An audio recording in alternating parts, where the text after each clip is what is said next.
Saudi अरब 170 kilometre लंबी एक ऐसी मॉडर्न सिटी बनाने जा रहा है जिस पर ना ही गाड़ियां चलेगी और ना ही इस पर रोड्स बनाए जाएंगे।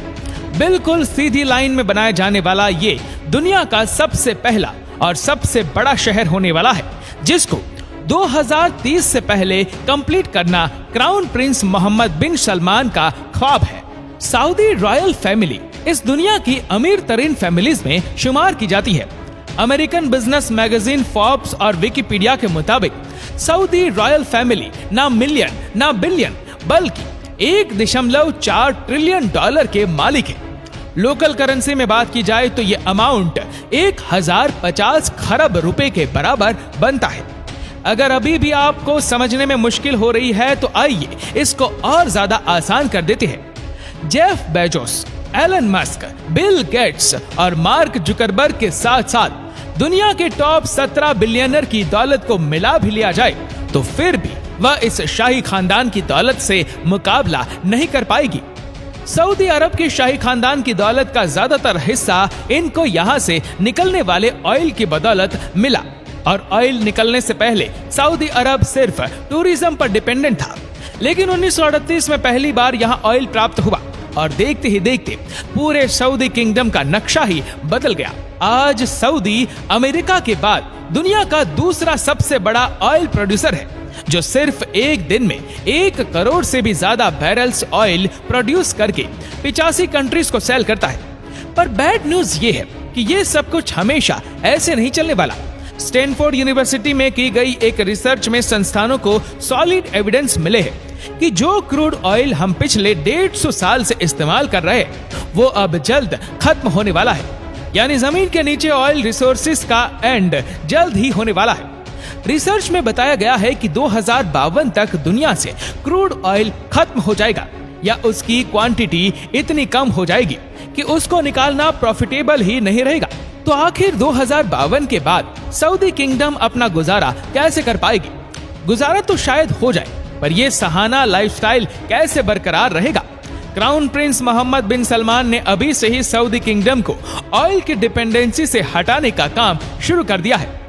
दुबई की तरह अब सऊदी अरब भी वेस्टर्न टूरिज्म को प्रमोट कर रहा है और उसके लिए जो सिटी बनाई जा रही है वो दुबई से भी काफी ज्यादा एडवांस है।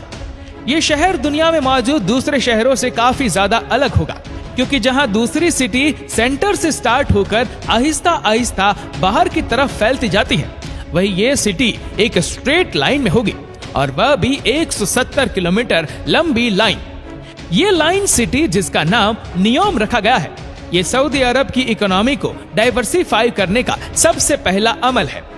मोहम्मद बिन सलमान के मास्टर प्लान में 2030 तक सऊदी को ऑयल की डिपेंडेंसी से हटाना भी शामिल है। नियोम सऊदी अरब की तबुक प्रोविंस में बनाया जा रहा है, जहां पर गवर्नमेंट ने इस नई सिटी के लिए एक स्पेशल जोन अलर्ट दिया है। इसका एक साइड गल्फ ऑफ अकाबा और दूसरा साइड रेड सी को लगेगा, जबकि इसके साहिल से सिर्फ 5 किलोमीटर दूर इजिप्शियन सिटी शर्म अल शेख है, जो ऑलरेडी एक टूरिस्ट हॉटस्पॉट बन चुका है। दोनों कंट्रीज का प्लान है कि नियोम और शर्म अल शेख को एक ब्रिज के जरिए भी कनेक्ट किया जाएगा, जिससे दोनों कंट्रीज को न सिर्फ टूरिज्म में फायदा होगा बल्कि दोनों के दरमियान इजराइल को बाईपास करके एक लैंड कनेक्शन भी बन जाएगा। सऊदी गवर्नमेंट की तरफ से नियोम का जो नक्शा प्लान किया गया है वो वाकई काफी इंटरेस्टिंग है। क्राउन प्रिंस का कहना है कि लाइन सिटी के बेशुमार फायदे हैं और ये दुनिया को नेक्स्ट लेवल तक लेकर जाने का एक रोल मॉडल होगी। ये सिटी 3 लेवल पर फैली होगी, जिसमें ग्राउंड लेवल पर ना ही गाड़ियां चलेंगी और ना ही कोई रोड बनेगा, बल्कि यह लेवल नेचर से भरपूर होगा, जहां सिर्फ पैदल चलने वालों की जगह होगी। दूसरे लेवल को सर्विस लेयर का नाम दिया गया है, जिसमें सारी कमर्शियल एक्टिविटी जैसा कि शॉप्स, ऑफिसेज और मॉल्स होंगे। इस लेवल पे रोड होंगे और गाड़ियां भी इसी लेवल पर चलेगी। नियोम का तीसरा लेवल इस सिटी की बैकबोन साबित होगा, क्योंकि जहां ultra high speed transport system बनाया जाएगा, जो लोगों को 170 किलोमीटर पर फैले शहर के एक कोने से दूसरे कोने तक सिर्फ और सिर्फ 20 मिनट में पहुंचाने की काबिलियत रखेगा। नियोम दुनिया की बाकी सिटीज के मुकाबले में बिल्कुल डिफरेंट होगी, क्योंकि ये पूरी सिटी इसमें मौजूद electrical system, transport system, industries सब कुछ रिन्यूएबल एनर्जी के जरिए चलेगा। यानी जो ऑयल 2052 में खत्म होना है, नियोम के लिए वो 2030 में ही खत्म हो जाएगा। ये लाइन सिटी जहां रेड सी के साहिल से गुजरेगी, वहीं इसका ज्यादातर हिस्सा 4500 फीट ऊंचे पहाड़ों से भी गुजरेगा और सऊदी गवर्नमेंट ने इस हिस्से को ट्रोजेना का नाम दिया है। प्रोजेक्ट की कंस्ट्रक्शन के लिए किसी भी पहाड़ को नुकसान नहीं पहुंचाया जाएगा, बल्कि इसी नेचुरल लैंडस्केप की खूबसूरती को इस्तेमाल करके इसमें डेवलपमेंट की जाएगी, जहां एक vertical village, outdoor ski resort, mountain to mountain transport system, health centre और लग्जरी एंटरटेनमेंट सेंटर्स भी बनाए जाएंगे। इस लाइन सिटी की जियोग्राफिकल लोकेशन ऐसी रखी गई है कि दुनिया की 40% पॉपुलेशन यहाँ 4 घंटे में पहुंच सकती है और सऊदी क्राउन प्रिंस का टारगेट यहाँ 2052 तक 1 अरब की पॉपुलेशन अट्रैक्ट करना है। अब जाहिर है इतनी एडवांस और फ्यूचरिस्टिक सिटी पर खर्चा भी ठीक ठाक होगा। सऊदी गवर्नमेंट ने नियोम प्रोजेक्ट के लिए $500 बिलियन का बजट अलोकेट किया है, जो तकरीबन 37,500 अरब रुपए बनते हैं। अच्छी खबर यह है कि इस प्रोजेक्ट पर काम स्टार्ट हो चुका है। सबसे पहले तो यहाँ और कुछ हो ना हो, 100 एकड़ के एरिया पर फैले आलिशान रॉयल पैलेसेस और रॉयल स्वीट्स बनाए गए हैं।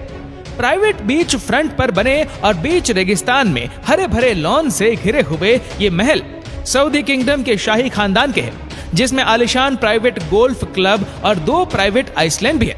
इस पूरे एरिया को नियोम पैलेस का नाम दिया गया है, जहां पर 2 हेलीपैड भी मौजूद है। अब वापस चलते हैं प्रोजेक्ट की तरफ। नियोम सिटी के लिए एक एयरपोर्ट भी बनाया गया है, जो कि 2019 से फुल्ली ऑपरेशनल है, लेकिन फिलहाल यहाँ कंस्ट्रक्शन टीम और दूसरे स्टाफ को सऊदी कैपिटल रियाद से नियोम तक लाने के लिए इस्तेमाल होता है। सऊदी किंग जहां इस प्रोजेक्ट को लेकर बहुत सीरियस है, वहीं इनको बहुत सारे चैलेंजेस का सामना भी करना है। इनकी तरफ से ये दावा किया जा रहा है कि नियोम सिटी 100% रिन्यूएबल एनर्जी पर चलेगी।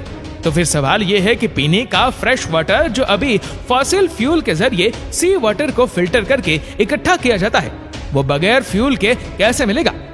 क्योंकि ये बात तो हम सबको मालूम है कि सऊदी अरेबिया में फ्रेश वाटर का भी एक भी रिवर नहीं है। करोड़ों लोगों के लिए इलेक्ट्रिकल अप्लायंसेस 100% रिन्यूएबल एनर्जी पर ऑपरेट करने के लिए क्या कुछ करना पड़ेगा, और ग्रीन एनर्जी से चलने वाले अंडरग्राउंड हाई स्पीड ट्रेन इतना जल्दी कैसे तैयार हो पाएंगी? इन सब सवालों के जवाब बहुत सिंपल है।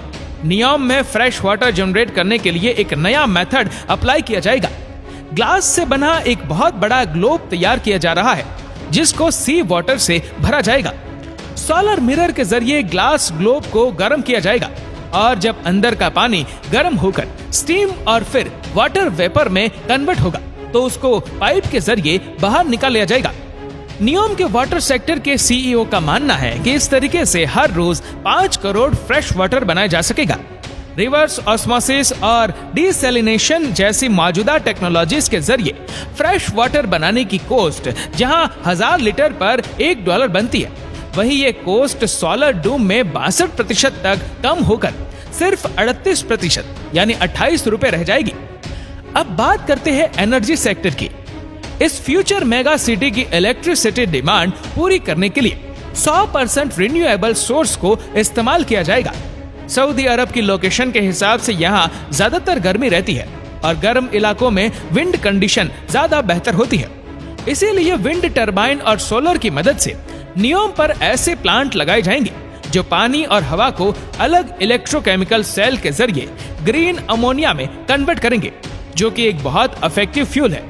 नॉर्मल फ्यूल को जब बर्न किया जाता है तो ऐसी गैसेस प्रोड्यूस होती है जो पॉल्यूशन का बायस बनती है, लेकिन ग्रीन अमोनिया या ग्रीन हाइड्रोजन 100% रिन्यूएबल एनर्जी से बनाया जाता है।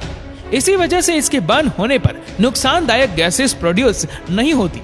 फॉजिल फ्यूल की तरह ग्रीन अमोनिया को ट्रांसपोर्ट और स्टोर करना भी काफी आसान होता है।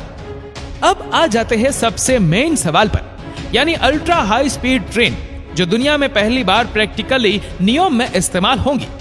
ये high speed train 482 kilometre per hour से ट्रैवल करके सिर्फ 20 मिनट के अंदर अंदर लाइन सिटी के एक कोने से दूसरे कोने तक पहुंचा सकेगी। ये ट्रेन जिस टनल में चलेंगी वहां हैवी मैग्नेट्स लगे होंगे जो ग्रीन इलेक्ट्रिसिटी की मदद से ट्रेन को पुश या स्टॉप कर सकेंगे। साथ ही साथ ट्रेन स्टार्ट में तो व्हील पर चलेगी, लेकिन स्पीड अप होने के बाद इसके व्हील जमीन से 4 इंच ऊपर उठ जाएंगे और मैग्नेटिक फोर्स पर तैरती हुई ट्रेन सेम इलेक्ट्रिसिटी कंजप्शन में ज्यादा फास्ट चल सकेगी। इस सिटी का डिजाइन बिल्कुल स्ट्रेट लाइन भी इसी वजह से रखा गया है ताकि अल्ट्रा हाई स्पीड ट्रेन को सफर के दौरान टर्न की वजह से स्लो ना होना पड़े। कई एक्सपर्ट्स का मानना है कि इस लेवल की फ्यूचर सिटी और इसमें यूज होने वाली टेक्नोलॉजी को 2030 तक बनाना पॉसिबल नहीं है, लेकिन नियोम प्रोजेक्ट का विजन और इस पर की जाने वाली मेहनत से एक बात तो क्लियर है कि सऊदी किंगडम अपने फ्यूचर को लेकर काफी सीरियस है और वेस्टर्न टूरिज्म को प्रमोट करने की भरपूर कोशिश भी कर रहा है। उम्मीद करते हैं कि वीडियो आपको पसंद आई होगी। आपको ये वीडियो कैसी लगी नीचे कमेंट करके जरूर बताएगा और अगर आपको वीडियो अच्छा लगा हो तो वीडियो को लाइक करेगा, शेयर करेगा ज्यादा से ज्यादा लोगों तक और ऐसी ही और भी रोचक जानकारियों के लिए सब्सक्राइब करें हमारे यूट्यूब चैनल को और फेसबुक पर फॉलो करें हमारे पेज को। धन्यवाद।